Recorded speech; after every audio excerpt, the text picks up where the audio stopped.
આપણે એક Airtel payment બેંકના કસ્ટમરે કે જેમને ઘણા ટાઈમથી પીએમ કિસાનના હપ્તા બંધ હતા, બરાબર, અને એમનું એકાઉન્ટ આપણે ખોલ્યું એરટેલ બેંકમાં તો કમ્પ્લીટ એમને હપ્તા આવી ગયા. તો આપણે ચાલો એમની મુલાકાત કરાવીએ. તો નમસ્કાર બા.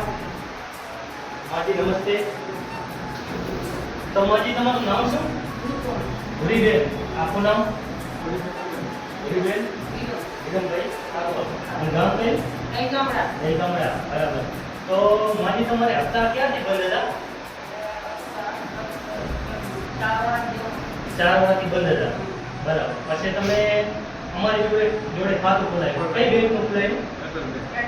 એરટેલ બેંકનું ખાતું ખોલાવ્યું. અને તમારા કમ્પ્લેટ હપ્તા આવી ગયા? અને કેટલા આવ્યા? 22,000. એટલે મિનિમમ સમથિંગ કોને 11 હપ્તા આવ્યા. 11 હપ્તા આવ્યા એટલે 22,000 ટોટલ આવી ગયા, બરાબર. અને આ માજીને કમ્પ્લેટ હપ્તા ટોટલ આવી જાય, પણ સમય આમ તો 2 રેગ્યુલર કમ્પ્લેટ હપ્તા આવ્યા છે, પણ એમને સમય સંજોગે એમને ખબર નથી પડતી કે એમને કઈ બેંકમાં હપ્તા જાય, કઈ રીતે એવું કંઈ ખબર નથી પડતી. અને ટોટલ પૈસા આવી જાય, આપણે જોયા અને બહુ ખુશ થયા અને એમને ટોટલ આપણે 22,000 રૂપિયા ઉપાડીને આપી દીધા, બરાબર. તો તમારે પણ કોઈને પીએમ કિસાનના હપ્તા ના આવતા હોય કે કોઈ ગવર્મેન્ટ સરકારી સબસિડીનો લાભ ના મળતો હોય તો તાત્કાલિક અમારો સંપર્ક કરો. મારું નામ છે વિષ્ણુભાઈ ઠાકોર અને મારું ગામ છે નવાગામ અને મારો નંબર છે 9645 62 455. તો તમારે પૈસા આવ્યા તો તમે રાજી હો ને? તો તમે બીજાને શું કહેવા માંગો કે ખાતું ખોલવું પડે?